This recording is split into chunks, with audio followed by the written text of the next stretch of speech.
Good afternoon, everybody. I'm Ron Lamberty with the American Coalition for Ethanol. We're going to give it a minute or so and see how many folks come in. Thank you for taking your time to come and hear about what's going on in the market development world with ACE. And I'll be starting here in about a minute. Thanks.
Well, thank you all for taking part today in our webinar. I'm Ron Lamberty with the American Coalition for Ethanol. I appreciate everybody who's taken the time today to come to listen to what's going on with ACE and market development.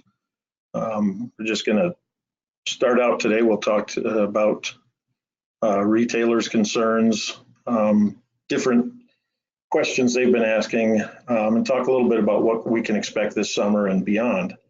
E85, it's selling better than it ever has. I'll talk about some of the things ACE is doing to keep flex fuels viable. E25, E30, E40, any progress with the automakers?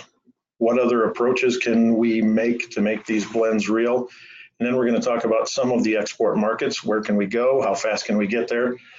But first, as always, we'll talk about the politics behind some of the things that all of us have been looking at here for the last several months.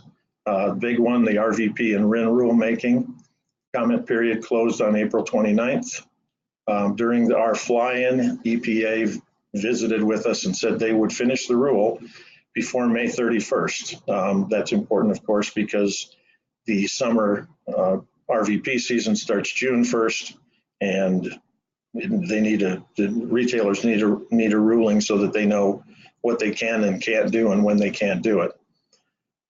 ACE, in our writing and in testimony, strongly supported the extension of the 1 PSI RVP waiver to E15, but we encouraged EPA to abandon just about everything else in their rule, certainly the unnecessary RIN reforms, which we feel would undermine any additional ethanol use that could come from loosening up the RVP regulations.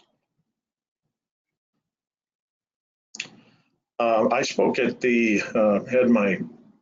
had a chance to testify to EPA in Ypsilanti, Michigan, right outside of Detroit.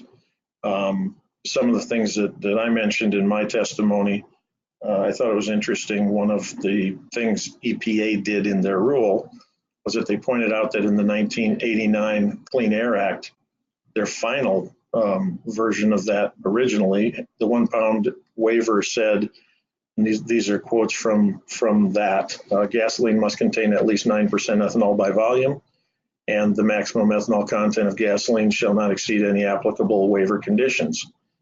Had they left it at that, we wouldn't be talking about this waiver right now, because the E15 is the new applicable waiver, is a new approved fuel, and so it would meet those conditions.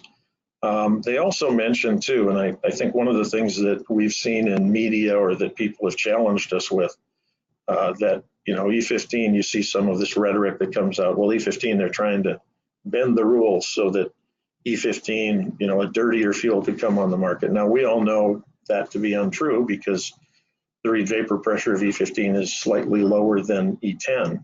That doesn't make sense to a lot of people. but EPA did put it in the rules and mentioned the fact that E15 would be held to the same volatility standards that currently apply to E10, and it would have substantially the same level of emissions performance as E10, since E15 made from the same bob during the summer would have slightly lower RVP than E10 and would be expected to have similar emissions performance. So there were some good things in there, some good background. ACE also, in our comments, in the written comments that Brian Jennings sent in, ACE supports EPA's Clean Air Act interpretation of gasoline containing 10% ethanol, which would include E15. E15 has 10%, it just has 5% more, and that it should receive the 1 PSI RVP waiver. We encouraged EPA to take a broader view of the evaporative emissions data and allow other mid-level blends to receive the waiver. One of the things that we and others have been talking about all along is that this waiver should be for 10% and above, or 9% and above. And we also supported EPA's Clean Air Act interpretation that E15 is substantially similar to the test fuel, which is now E10, and that's used to certify Tier 3 light-duty vehicles. It's one of those situations now with E10 being the test fuel. It's actually, E15 is more similar to E10 than E0 is to E10. So one of the things in our comments that we said we did agree with and support. One of the things that's troubling as I work with retailers is some of the rules that they're trying to put in. The regs rule, if you guys remember that, they tried to put together this some kind of model that essentially says that retailers that make E15 using blender pumps should be considered refiners. And basically because they're blending fuels that are different, or that they're blending components together to make fuel. One of the explanations I asked that question at our fly-in, and the answer that I got was that I asked about natural gasoline, because that's what this all comes down to. If you look at the chart that I've got up here, retailers that make E15 with gasoline, that's the third box down. See, my little pointer thing works here. Retailers that make E15 with an E85 made with a gasoline bob, they can take advantage of the 1 PSA waiver, yes. Subject to E15 waiver conditions, that's, I believe, the part where they have to take samples like as if they were a refiner. They could lawfully make and sell E15 10 PSI in the summer. Yes, they could. So, but retailers make E15 with E85 made with something other than gasoline, which natural gasoline is the component that's being used by most of the plants that sell E85 direct. And that's done for two main reasons. One, that's what they've got at the plant, but number two, it's much less expensive than unleaded gasoline. So the unleaded gasoline, obviously mixed with ethanol, is a legal blend. To make gasoline, you can include natural gasoline in it. You can include ethanol in it. But the explanation we got at our fly-in was that E85 made with natural gasoline is E85, and therefore it's not legal to blend. It's not on the list of components. So it's a semantics thing that's frustrating and ought to be changed, and we'll see what they do with it. Our hope is that maybe some of these things that are more complicated, that in the interest of getting the rule out, they clear the RVP regulations and take care of these things and the RIN section later. But basically what this would force, if it's passed, if it's part of the rule, is it would force retailers to only buy E85 that's made with unleaded gasoline. That will push most of the blending to the terminals and probably be controlled by oil companies, which I'm sure is one of the things that the oil companies are interested in seeing. RIN reforms. You notice the reforms has got quotes around it because it's some of the same stuff we've seen before. Some of the interesting comments in this rule and around this rule are that EPA has said several times at least, that they haven't seen any data-based evidence that there's been RIN market manipulation. There's a lot of talk. If you listen to people talking about RINs, they talk about hoarding. But anyway, they say there's no evidence, but they go on to propose 4 unnecessary reforms to handling of RINs. Real irony here, ACE and API, both, when I gave my testimony, and I was copying from something Brian said, but API had the exact same wording, that this RIN reform is a solution in search of a problem. There aren't very many things lately that we've agreed on, so I think it would be wise of EPA to pay attention to that. And our advice would be to tell EPA that they should abandon the RIN reforms or separate them and take the time to understand them better than they apparently do right now in order to get the RVP rule out for E15 in a timely manner. So domestic market development, E15, year-round availability. The Trump October announcement and it created some buzz. I believe if you've read some articles that I wrote in Ethanol Today and Ethanol Producer Magazine, we were asked almost immediately when we talked to a retailer, they'd say, so this E15 is legal now all year, right? They assumed that because he mentioned it in a speech in Council Bluffs, that E15 was now legal year round. That obviously gave us an opportunity to talk about it, but one of the things we had to tell them was not yet, not yet. So when the rulemaking became real and the rule was first put out, there was another surge up of retailer interest in E15 as the deadline approached, and many of us were trying to get more comments from retailers. There was a little bit more interest, but right now there seems to be some fairly high curiosity, if not interest, about E15 and what's it all about. The common objections or concerns that we hear still go back to some of the ones we've been hearing since E15 was approved. Is my equipment compatibility? And if it's not, what will the new stuff cost? Is it legal to sell? They've heard that it's not legal to sell, that they can't prove that their equipment's compatible anyway. They want to know about liability. They've heard that something's going to happen with this E15. And then one that there's been a lot of discussion amongst all of the ethanol industry folks, and that's, what do I call it?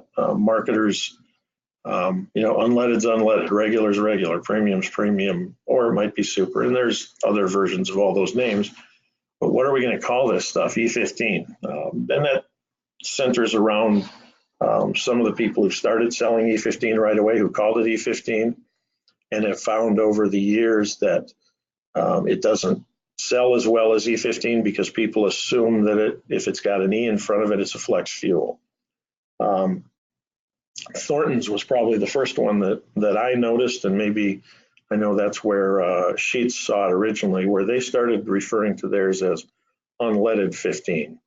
They had a 15 as kind of an exponent behind the word unleaded, and they didn't really have any problems with people taking on E15 almost immediately in their stations. It became a 15 to 20% product in most of their places, whereas some of these people that were selling E15 as E15 were seeing it in the single digits and sometimes low single digits.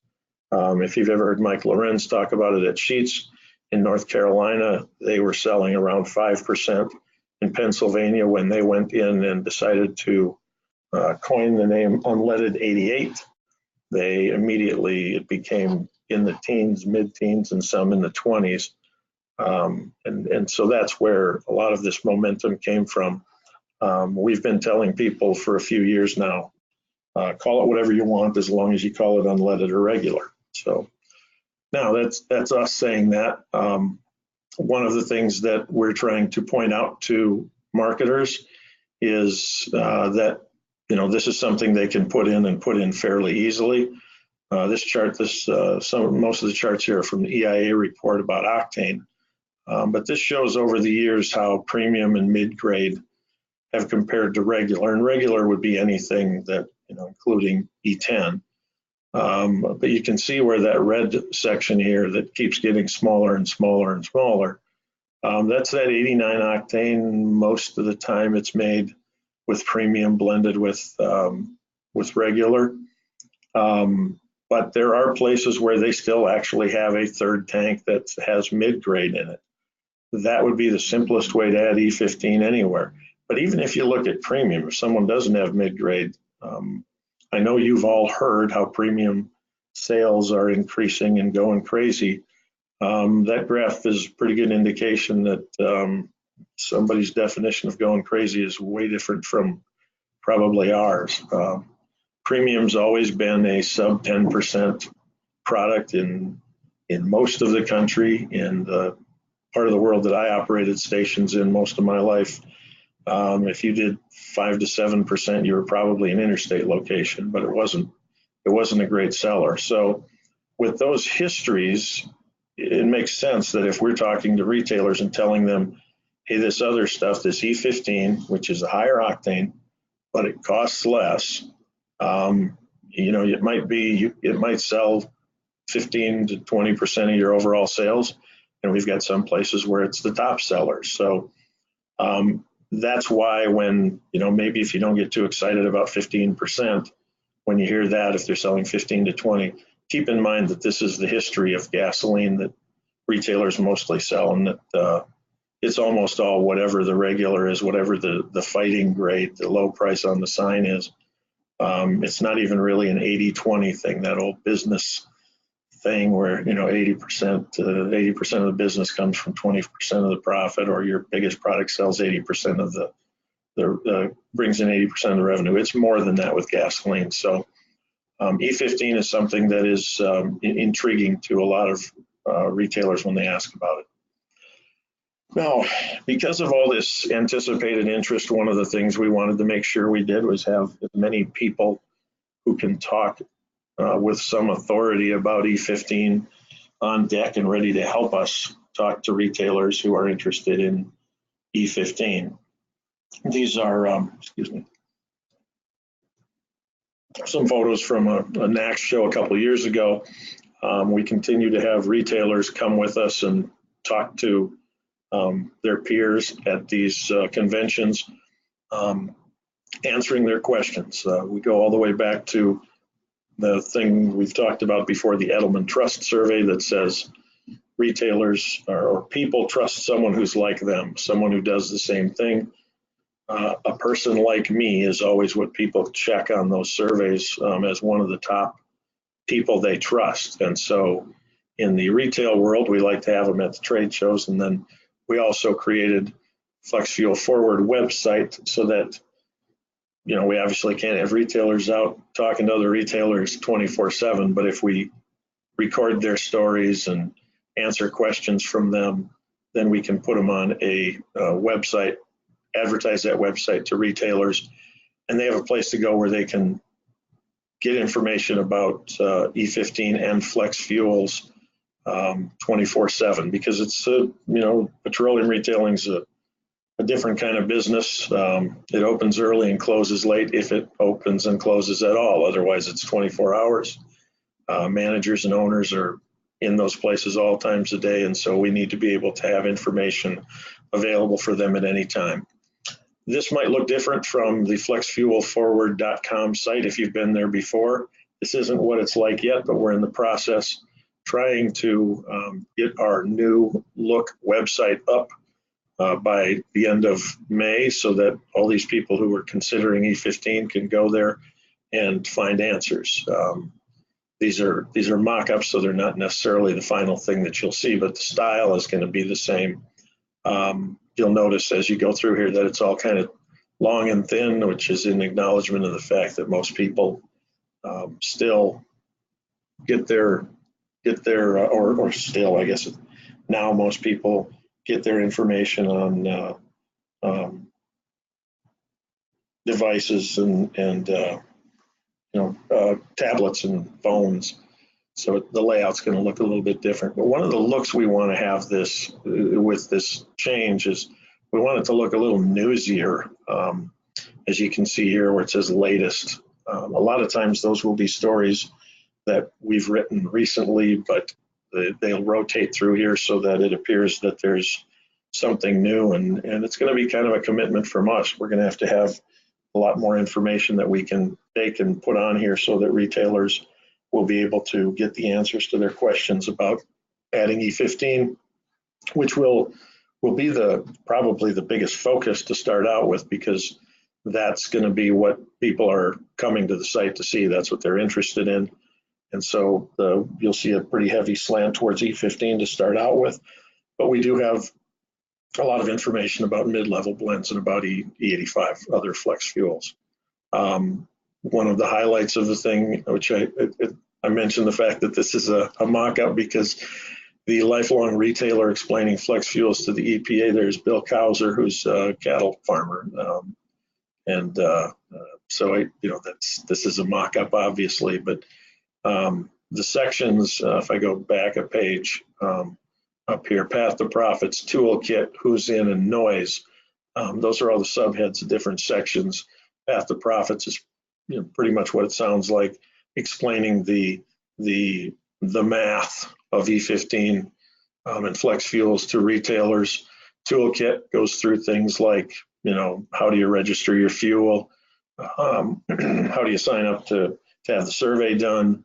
Where do you go for information? What's available in your marketplace as far as grants or loans and things to assist you? Who's In are these stories of people who've added E15 and flex fuels and not only lived to tell about it, but thrived after they did it. And Noise is basically what it says it is. It's noise. It's different things that people have heard about ethanol products, ethanol blends that aren't true and never were true. And we, as frustrating as it gets to repeat the same information and correct the same mistakes over and over again, we continue to receive those kind of questions. Any of you who were at the fly-in know that just about every group had somebody talk to them about the subsidy, the tax credit, and it's been 8 years since that thing expired. So, there's the noise is always going to be something that we've got to address. So we do address that in some of these pages. One of the highlights is going to be the videos. We recently filmed some video, and we'll have some new videos coming out. Hopefully the first one again will be on here when we do the rollout of the website. We recorded a kind of a chat, sort of a casual conversation between retailers a month or 2 months ago. Got a lot of film there, and the challenge is always figuring out which topics you want to narrow it down to and talk about. The people that were in this, single station owners, Charlie Good from Nevada, Iowa, Bruce Vollen from Baltic, South Dakota, both single station owners, but people who had started about when the whole E15 approval happened, and have seen some of the attacks and have seen how well they can do with E15, and they talk about those things. Charlie Good is going to add E15 to a couple of more dispensers, so he talks about that. And then with them is Mike Lorenz of Sheets. Sheets is one of the larger retailers of E15s, had their own experiences that I think will be interesting to retailers. And one of the reasons we did it the way we did is because we have heard from folks like the Petroleum Marketers Association of America that some of the press, some of the reaction to E15 rolling out among the big name people was that the individual retailers didn't think they could do E15. They figured it was just an expensive thing that only the big guys could do. So these conversations, retailer to retailer, whether it's a 600 store chain or a guy with a garage and a convenience store, they've experienced some of the same things, and we think those are going to be some good videos. And seen a couple of drafts of them. I sent them back because I was in them too much. So we'll see how much they can cut out, make them acceptable for us. But we're looking forward to being able to roll those out here over the next several months. Now, E15 market potential. There have been a lot of things said about it. I may have been a little bit cool on the market potential because I think some of the early discussions were talking about just the 3.5 months. But in talking to retailers, the ones that aren't selling E15 aren't selling it the rest of the year either. So if this RVP waiver convinces a retailer that E15 is viable, it'll be a 12-month new customer as opposed to just someone who starts selling it in the summer. And in fact, most of the people who sell E15 right now, they don't stop selling it in the summer anyway. They either rebrand it as a flex fuel, or in many cases maybe don't even market. 1,800 stations in 31 states now selling E15. That number probably doesn't include some of the people who are just selling E15 as one of the blends on a blender pump and selling it as though it were a flex fuel. But we'll see what kind of bump we get. I'm always reminded of the fact that a couple of years, well, I suppose probably 10 years ago, there was very little ethanol being sold in the Southeast US and in the Northeast. And we had a big price drop compared to gasoline. And within literally months, some of those markets that had never purchased ethanol were buying E10. We don't have the challenge of having to completely establish fuel handling facilities anymore because the ethanol is already there. So there's a possibility that when this rule happens that we'll get a big chunk of the business. But just as an example, so I mean, as if a lot of you haven't had enough bad news thrown at you over time. Yes, potentially 7 billion gallons more ethanol could be sold, but that would require 100% of the gasoline market to switch to E15. Even if we get widespread adoption, if half of the United States stations sell E15, and I'm assuming half by volume too, and if E15 is 20% of gas sales in those retail units, then that's fairly conservative and fairly accurate, but most of them are currently around 15%. That's 14 billion gallons of E15 per year. That's not bad. But in that is 210 million gallons of ethanol, 140 million that we would have had as E10, so about 70 million new ethanol gallons. Probably not as much as most of us were hoping would come from E15, but that one's, I don't even know if that one's very realistic, but as soon as E15 is in the marketplace, I would expect that we'll find what we found with all of the other blends of ethanol in the past, and that is once people start using them, they keep using them. That has been the experience of current retailers.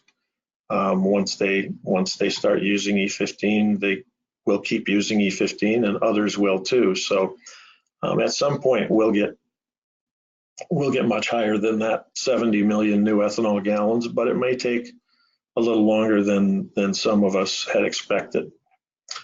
And I say that a little bit because I want to make sure that one of the things that ACE has been trying to keep in front of everyone as we talk to automakers, as we talk about E15, talk about mid-level blends, is when retailers talk about their experience with E15 and flex fuel, they are adamant that they want to keep E85 around. It's the fuel that they make the most money on. It's the one they have the most control over, and it's the one that brings the most people into the station. This is an example, Pearson Fuels in California. This is from a couple of weeks ago. It's a photo they sent to me when there was some press gurglings talking about ethanol causing price problems in California. And I asked Mike Lewis to send me a picture of one of his price signs, because it's pretty clear here with E85 at 279 and regular at 405, that if there's an issue with price on the West Coast at that time, it wasn't because there was flooding in Nebraska. So, but just by comparison, the latest number I think we've heard has been 7 billion miles on E15. That 7 billion works out to about 300 million gallons of E15 with 45 million gallons of ethanol and 15 million gallons of new ethanol. And keep in mind that I think when that number is put out there, it's 7 billion miles since E15 was approved. Meanwhile, in California, one company, Pearson Fuels, actually this is the state numbers, 2011, the state of California had 5 billion gallons of E85 sold. 2018 was 33 billion gallons a year. That's 24 million gallons of new ethanol use in that same period of time, but that's annually. Every year they're doing that. And they've increased 33 was 2018, 2017 was 26 billion, 26, I'm sorry, those are wrong, 26 million gallons. Boy, 26 billion would be awesome. But it's 33 million gallons of E85 and 5 million gallons in 2011. Pearson Fuels alone is about 70% of that volume.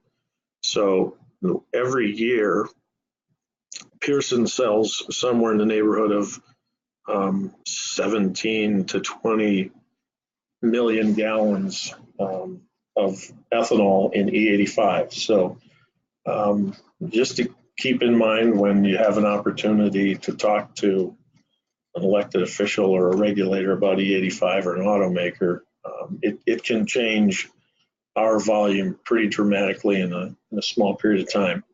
ACE is one of the organizations that's got a petition drive going on.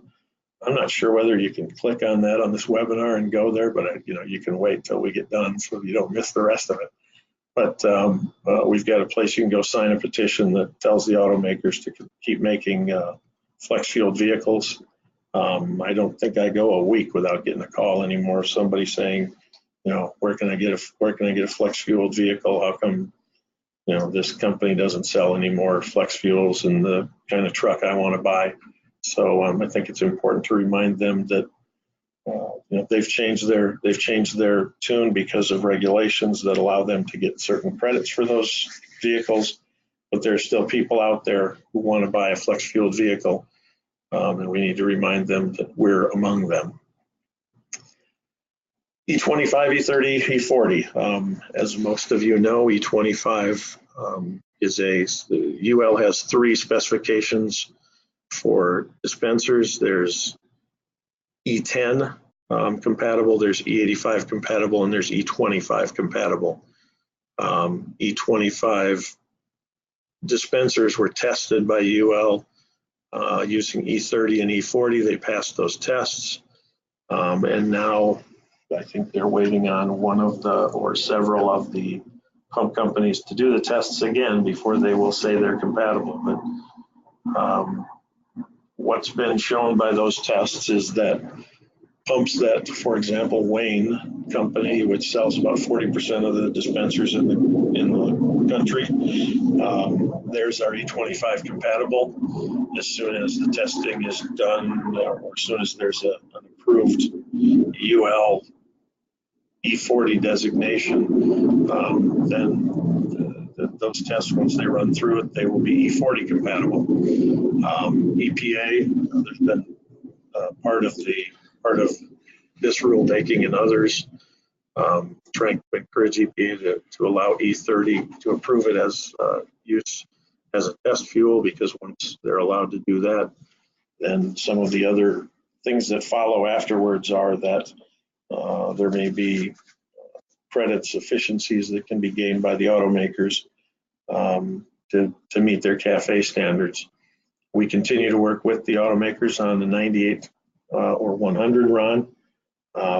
There's the 95 RON proposal that was out there that started out basically by saying 95 RON, but get rid of the RFS. That was a non-starter. But realistically, 95 RON, the 87 octane that most of us have bought most of our lifetime, those of us who are a little bit older, the 89 octane that we're familiar with from 1980 on to about 2007 was just 87 octane regular gasoline with ethanol in it. And that blend was 93 to 94 RON. So what really would be going on with the 95 RON would be that we'd be getting back the fuel that the refiners just unilaterally decided to change the base fuel from 87 to 84. And now basically they would like to go back to making 87 octane base fuel and then getting rid of the renewable fuel standard. So it's not a viable selection. It's not a viable choice. And in order to truly make engines run more efficiently, they need to have higher compression and need to have the higher octane 98 to 100 RON fuel. One of the things that many of you may be familiar with, over the years, a lot of work that's done by Ron Alverson on soil carbon and some of the other improvements that our members have made, which have lowered their carbon intensity. Some of the ways that are measuring carbon intensity, maybe some of the new studies that talk about the carbon intensity of ethanol have proven that the first generation corn ethanol term that's thrown around talking about just ethanol in general, it really isn't us. First generation corn ethanol is basically old wet mill plants that were probably coal fired. The ethanol sold by most ACE members is sold in highly efficient, debottlenecked plants that have put a lot of money into making sure that they're making a cleaner fuel for states like California or places where they have the low carb standards. But also to be more efficient, be able to get more ethanol out of the plant with using less energy and truly being the green fuel that we all know it is. By my logic, I think we're probably at least third generation now. If you go into some of the things that have happened with corn oil, probably at least third. Some of the other efficiencies of carbon fiber, but ethanol is a clean fuel and our plants are run a lot more efficiently than they were even 10 years ago. And again, Ron Alverson's studies on soil carbon all show that carbon is being pulled out of the air and put into the soil by the roots of corn plants, and we should get credit for those sorts of things. And Ron and Brian Jennings have been in conversations with various folks about low carbon, high octane fuel standards, or finding a way that we can take advantage of the true low carbon benefits of ethanol. And you'll hear more about that from Brian, I'm sure, in the upcoming weeks and months. I'm stumbling through it because I don't know it anywhere near as well as he does. So it's something that's interesting and exciting. And from a marketing standpoint, one of the reasons it's exciting is that although these the CARB standards and their carbon credits in that state are mysterious to most of us, and we don't quite understand how they're traded, how they work, how they monetize them. But one of the things that's interesting is that, going back to the whole discussion of E85 and relevant for this discussion of the mid-level blends, they didn't have much of a dip in their E85 sales like many of us saw in the Midwest when the price of gas and ethanol collapsed because of RIN values being stripped out of it. They still had the carbon credits that they could use and apply towards the price, and they were able to keep a pretty fair margin below regular for their E85 and kept selling it. So it's something that we need to be looking at. But that's something that in the future that maybe we can do in addition to the renewable fuel standard to be able to get the value of the fuel that most of you have spent some money to improve your plants and make sure that they were cleaner and greener and more efficient, and hopefully we can differentiate ourselves in those plants and be able to maybe qualify for some of the things that other older plants that haven't been upgraded no longer would qualify for. But just trying to look down the road, keeping the options open for these kind of fuels, and making sure that we reestablish ethanol as the fuel that's good for the environment that we all know it is. So now we'll switch to market development abroad. There's a lot of places that are getting excited about ethanol, even while some of the harshest rhetoric in the U.S. Against ethanol is being levied at us. Some of the attacks, I think, the fact that ethanol is getting those markets that E15 is selling in places where they put it in, that obviously forces our competition to dial up the rhetoric. But in other parts of the world, they're more interested in ethanol.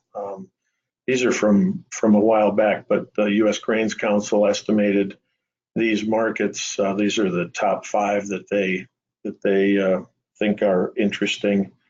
I believe India might be in there too now, but Canada, that could be as much as 1.2 billion gallons if they went to E10. Japan, now that ethanol can be used to make ETBE, that's about 100 million gallons that could go to Japan. Brazil's always been a big market for U.S. ethanol. China is interesting, and obviously there's other issues with China right now, but their number of vehicles continues to grow. Most of them are still on the smaller side, but they have decided they're going to go to E10 by 2020. That would be almost 5 billion gallons of ethanol. And people who have been on trade missions over there have talked about China telling them that they would get 1 billion gallons of that from the U.S. And when those trade missions happen and people actually say things like that, it's usually something that's been cleared and it's been heard by a lot of people. So it's a huge potential market that it'll still be better if we can get E15 widespread in the U.S. because that transportation is going to cost a lot, but it's not unheard of that kind of volume could happen on a fairly short basis. And then there's Mexico, one of the places that I've spent a lot of time at here in the last year and a half. If the entire market went to E10, we'd have 1.2 billion gallons. There are challenges, things like the 3 largest cities are very close to being able to sell E10, but up until now they have not been able to. That's about 30%, 30 to 40% maybe even of that 1.2 billion gallons is sold in those 3 cities. They're Guadalajara, Monterrey, and Mexico City. But there's reason to be excited about Mexico. A couple of charts that I took again from the EIA report that I was mentioning. One of the reasons that Asia might not be as interesting as we think it is, although half of the world's population live in the Asia Pacific region. It's just between the 2 countries, India and China. Those 2 combined are 10 times as many people as live in the U.S. almost. So it's a huge number of people. But if you notice, their gasoline is typically a lower octane fuel. The RON of 91, a 94 RON is generally about as I mentioned earlier, about an 89 octane. That's their premium. 91 to 94 is our regular, and 91 is kind of a recreational fuel. So you can see those are going down, and they are talking about some more octane, but their highest octane is pretty much the equivalent right now to our mid-grade. So there may be not quite as much demand for octane in those markets, but the volume could get significant. Also, it's, with 300 and some million vehicles using, somewhere in the neighborhood of half what we use, or maybe 40%, 2/3 or a third in China. What that tells you is that those vehicles don't use as much fuel. There's been a huge amount of growth in India, but more than half of that is in 2-wheeled vehicles. So they're still using a lot more fuel, and we'll still be happy to try and sell a lot there, but it may not be as rich an octane market as some of the others might. I thought this chart was kind of interesting. Gasoline imports and exports by region. These are net imports and net exports. You see the stuff on the top is places where they import a lot of fuel, and the bottom is countries or areas where they export a lot of fuel. That Asia Pacific area, again, has some of the largest refineries in the world. They pump out a lot of fuel, and that's why you see them as a net exporter. The Middle East, net importer, which I think is fascinating. And Europe has always been a big, with the North Sea and some of the different areas where they have fuel and have had refineries for a long time. They are also a net exporter. The US, as you can see over there, is just barely into that net export thing, and Canada is too. But two of the places, Africa is interesting, but Latin America is to me, one of the reasons that I thought it was interesting and that we needed to get involved in Mexico was a stat like that. This one, I think, maybe even shows a little better this as percentages of gasoline exported by the U.S. That means crude oil that's refined in the U.S. and sent somewhere else as gasoline. This is where it goes. That little green part on the top is other places. You see there's a little going to Europe, a little bit more going to Canada, some going to the Caribbean, but overwhelming majority of it is going to Latin America. Latin America includes Mexico. Mexico imports 70% of its fuel, although they have somewhere in the neighborhood of 8 to 9 billion gallons of refining capacity, probably more than that if it was all working properly. And they do have crude oil production that's in that same range. Most of their crude oil gets shipped to the United States, and then they buy products back from the United States. 70% of their fuel comes from overseas, from somewhere that's not Mexico, and 2/3 of that 70% comes from the United States. That's 6 billion gallons a year of fuel that we are sending, the United States is sending to Mexico.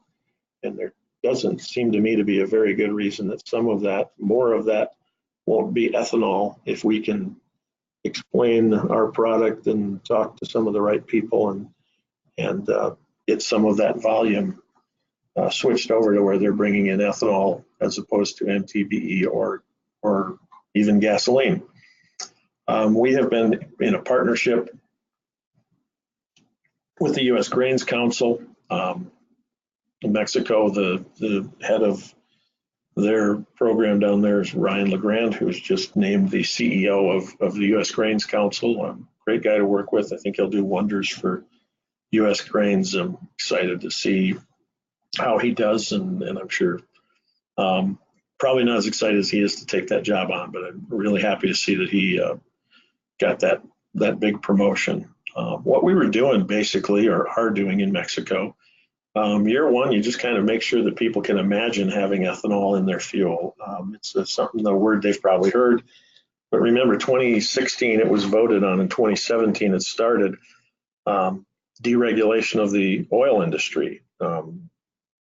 Pemex is the government-owned oil company, and if you're a station owner, 3 years ago, you never ordered a gallon of fuel. You never decided what your price was. You didn't know when you were going to get a load. That wasn't up to you. That was up to the people from Pemex. They deregulated other industries, and that was successful.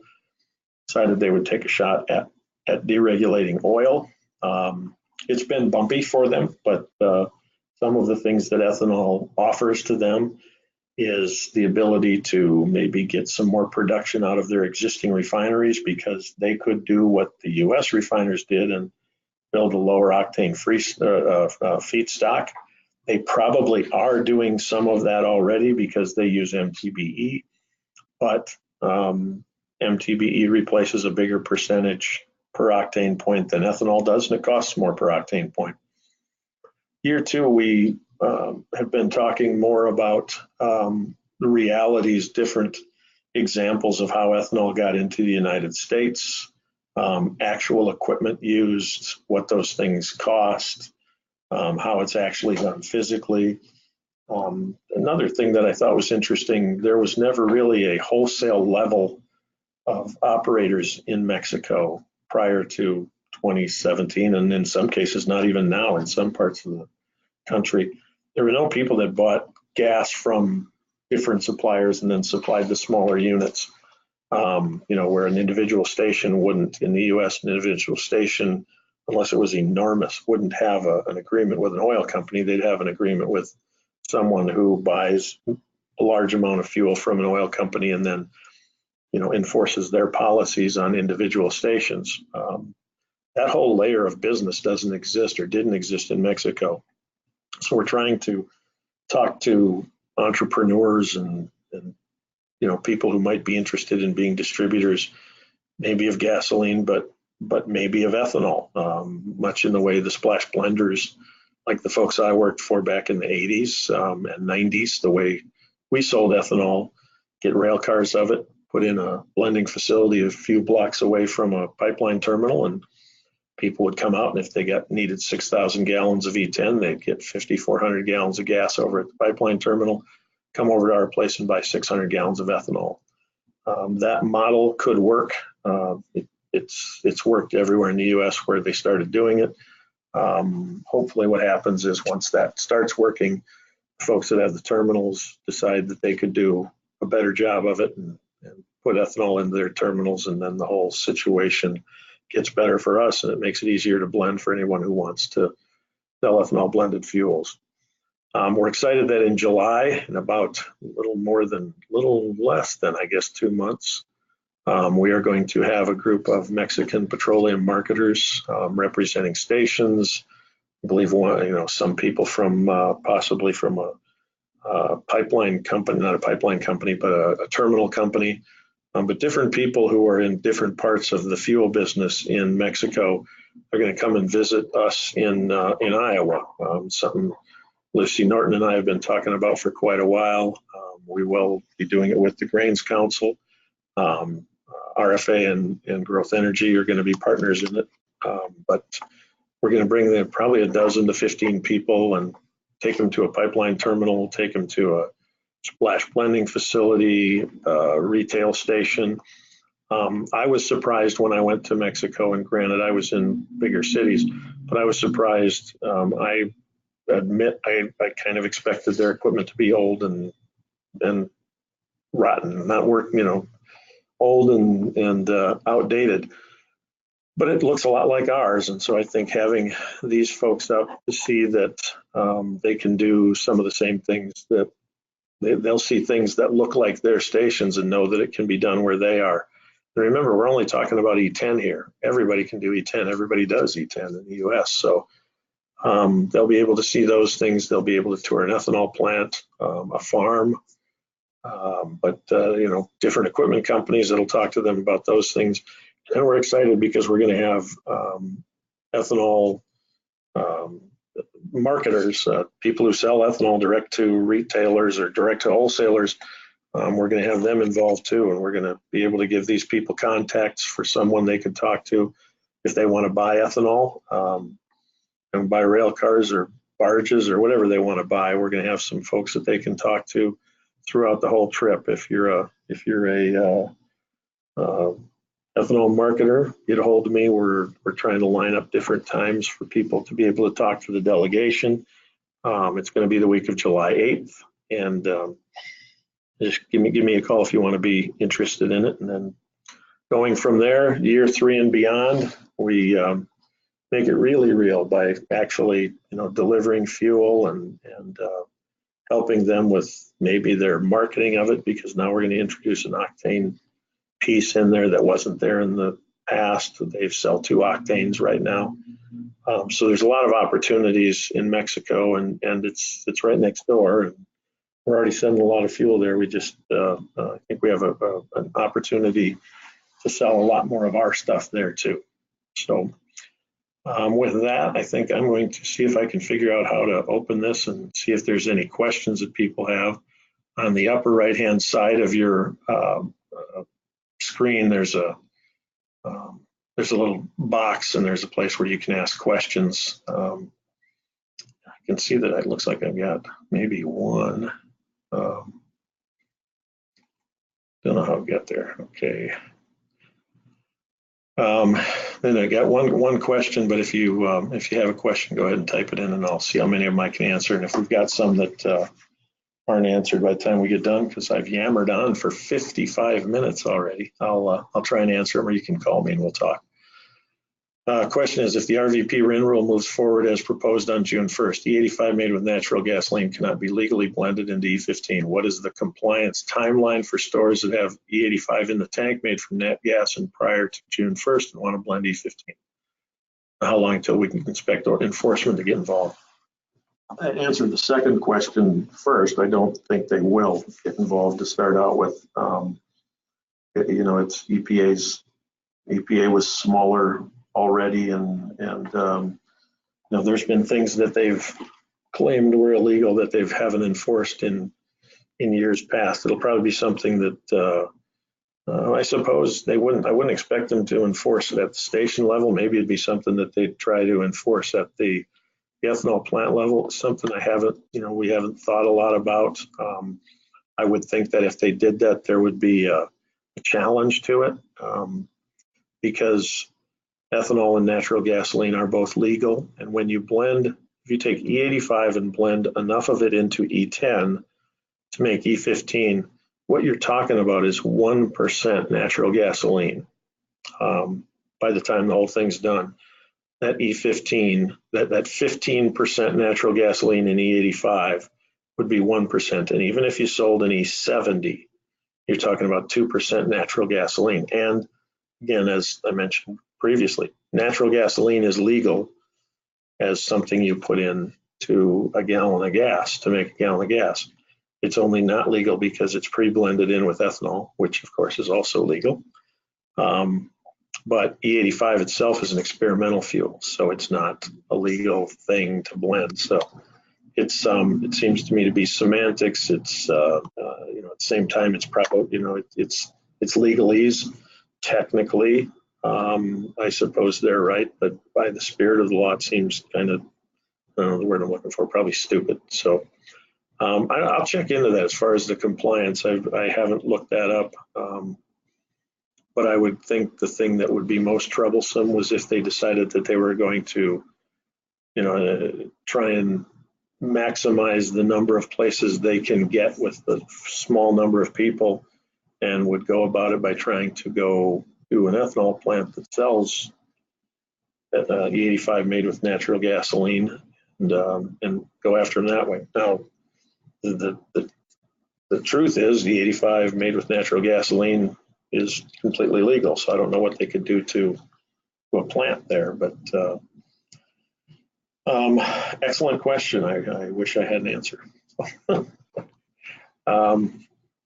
Well, I think I don't see any more questions coming up here, so I think if you have any questions, if you have any suggestions, feel free to contact me or anyone else at ACE.